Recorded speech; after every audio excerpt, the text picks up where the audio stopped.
अपने सामान को बांधे हुए इस सोच में हूं, जो कहीं के नहीं रहते वो कहां जाते हैं। नमस्कार, मैं हूं राजीव और आप देख रहे हैं घूमता हुआ आईना। 1 जून को 7वें दौर की वोटिंग के साथ ही दोस्तों लोकसभा चुनाव खत्म हो गया है और इसके साथ ही कन्याकुमारी के विवेकानंद रॉक मेमोरियल में नरेंद्र मोदी का 45 घंटे का ध्यान भी 1 जून की शाम को ही खत्म हो गया। ध्यान करने की टाइमिंग मोदी ने इसी तरह रखी थी कि जिस वक्त उनके संसदीय क्षेत्र वाराणसी में वोटिंग हो रही थी, ठीक उसी समय विवेकानंद मेमोरियल में बैठे नरेंद्र मोदी की अलग अलग एंगल वाली तस्वीरें और वीडियो मीडिया में चलाए जा रहे थे। और जब वोटिंग खत्म हो गई तो ठीक उसके बाद एग्जिट पोल आने शुरू हो गए, तो नरेंद्र मोदी भी ध्यान मुद्रा से एग्जिट लेकर सामान्य मुद्रा में आ गए। ध्यान से बाहर आने के बाद मोदी ने कहा कि उनके जीवन का हर पल देश को समर्पित है, यानी ध्यान के बाद राष्ट्र प्रेम का यह तड़का लगाना भी मोदी नहीं भूले, ताकि एग्जिट पोल जो आंकड़े दिखा रहे हैं उसे थोड़ा बल मिले, ताकत मिले। आप जानते हैं कि तमाम न्यूज चैनल्स के एग्जिट पोल में फिर से एनडीए की सरकार ही बनते हुए दिखाई गई है और इसमें कोई नई बात नहीं है। जब मोदी ने पहले ही ऐलान कर दिया था कि तीसरी बार भी मैं ही लाल किले की प्राचीर से झंडा फहराऊंगा और उसके बाद 400 पार का उन्होंने जुमला भी दे दिया था, तो मुख्य धारा का मीडिया उनसे अलग राय कैसे बना सकता था? जिस मीडिया ने पूरे 10 साल सरकार से एक भी सवाल जनता से जुड़े हुए मुद्दों पर नहीं किया और केवल वही दिखाता बताता रहा जो मोदी सरकार के हक में था, तो फिर चुनाव में वो अपनी चाल चरित्र और अपना चेहरा कैसे दिखा सकता था? इसीलिए कुछ चैनल्स ने बीजेपी और एनडीए को फिर से 300 पार और कुछ ने अंधभक्ति में 400 से भी ज्यादा यानी 400 पार भी बता दिया।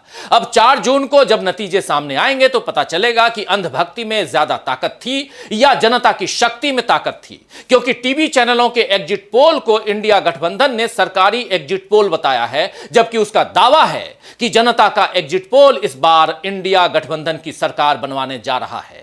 आपको बता दूं दोस्तों कि 1 जून को ही इंडिया गठबंधन के तमाम दलों की एक बड़ी बैठक कांग्रेस अध्यक्ष मल्लिकार्जुन खड़गे के निवास पर हुई, जिसमें चुनाव रिजल्ट आने और उसके बाद की रणनीति पर चर्चा हुई। और इसके बाद मीडिया को संबोधित करते हुए मल्लिकार्जुन खड़गे ने कहा कि जनता का एग्जिट पोल बता रहा है कि इंडिया गठबंधन को 295 से अधिक सीटें मिल रही हैं। क्या कुछ कहा है मल्लिकार्जुन खड़गे ने, आइए जरा सुन लेते हैं। इंडिया गठबंधन कम से कम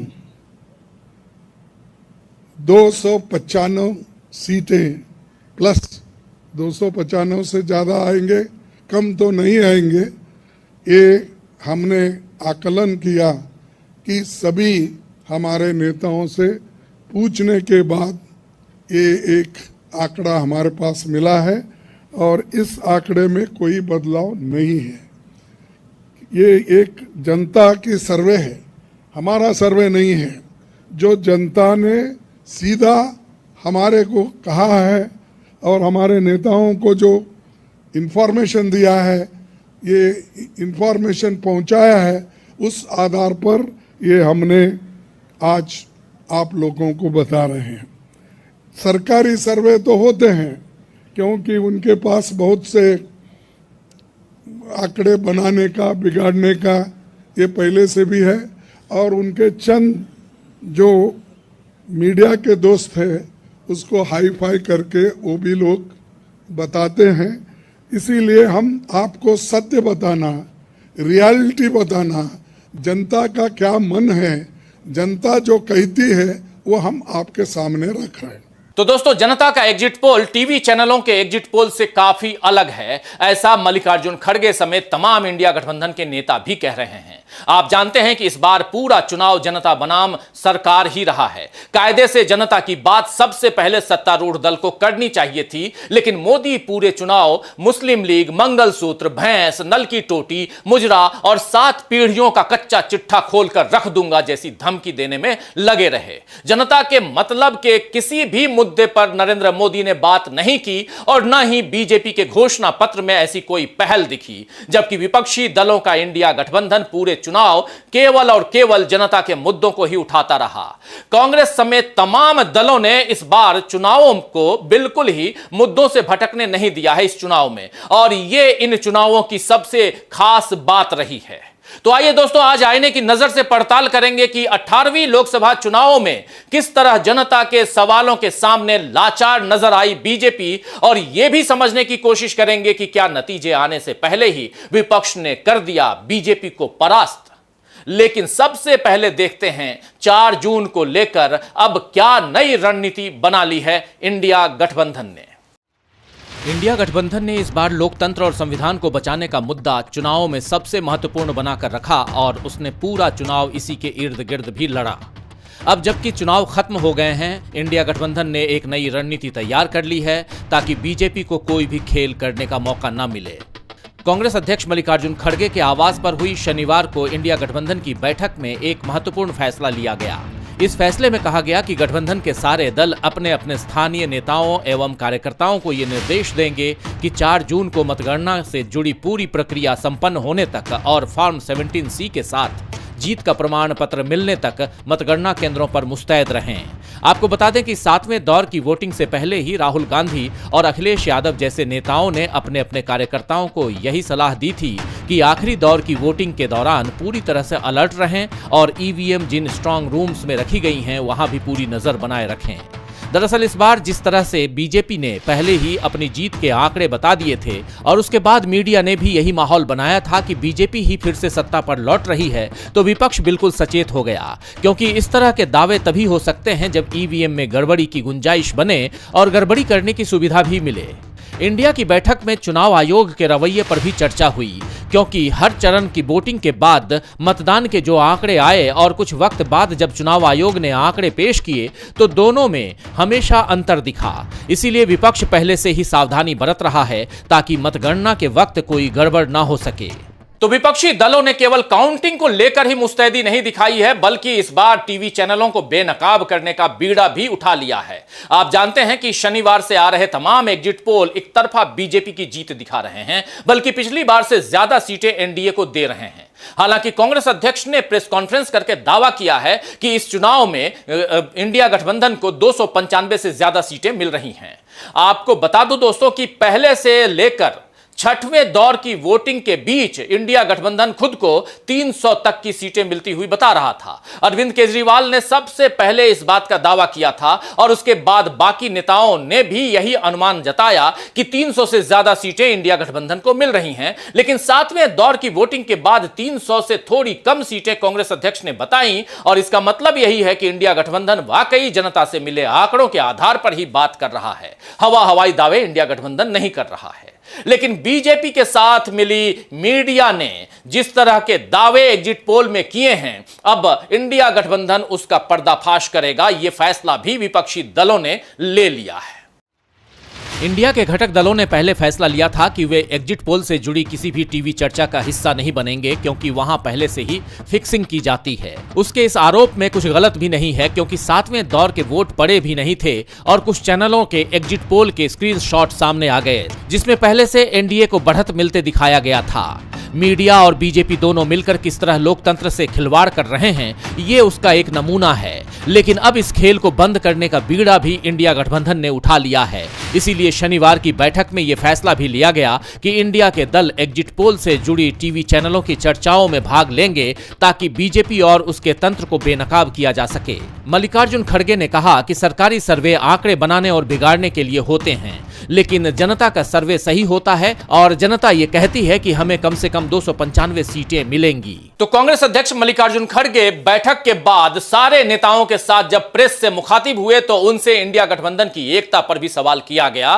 और कुछ नेताओं की अनुपस्थिति की तरफ ध्यान भी दिलाया गया, जिस पर खड़गे ने साफ साफ कह दिया कि हम एक हैं, हम एक रहेंगे, हमें बांटने की कोशिश नहीं करो। दरअसल इन चुनावों में बीजेपी के सामने 2 सबसे बड़ी चुनौती रही है। पहली चुनौती इंडिया गठबंधन की एकता की है और दूसरी इंडिया गठबंधन के उठाए हुए मुद्दों की चुनौती रही, और इन दोनों के सामने बीजेपी पूरे चुनाव में लाचार नजर आई। बीजेपी ने इन दोनों चुनौतियों का सामना करने की बारंबार कोशिश की, लेकिन हर बार उसे पस्त होना पड़ा।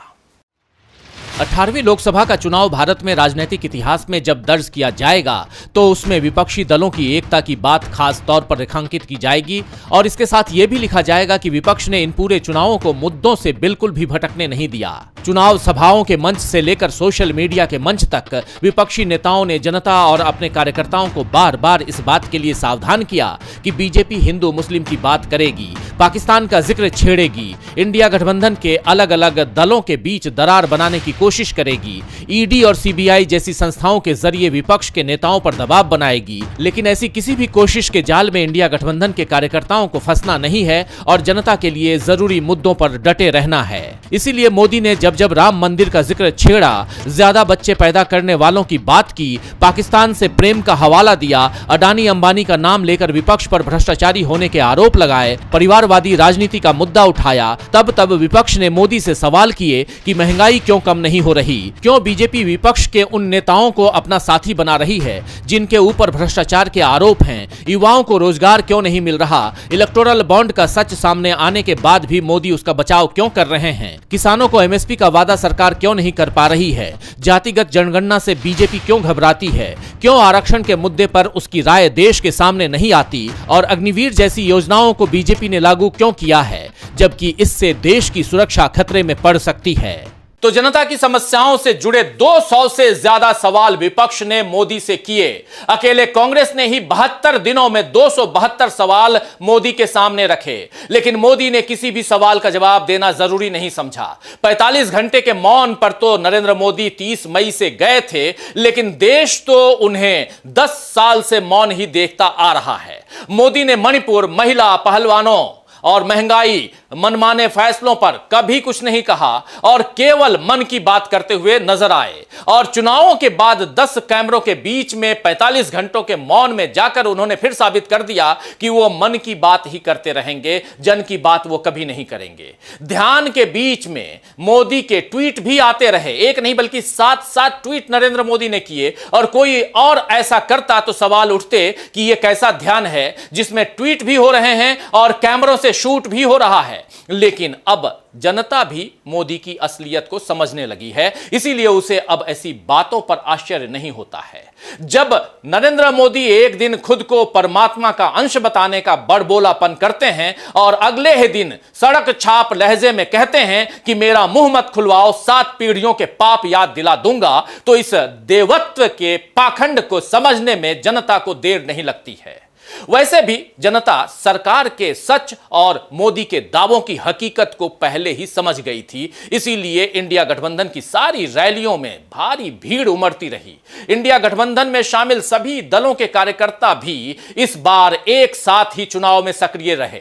दिल्ली, उत्तर प्रदेश, बिहार, महाराष्ट्र, तमिलनाडु, हर जगह कांग्रेस की अन्य दलों के साथ सीट शेयरिंग रही और यह सीट शेयरिंग जो है वो चुनाव प्रचार के दौरान भी मजबूती के साथ सामने आई।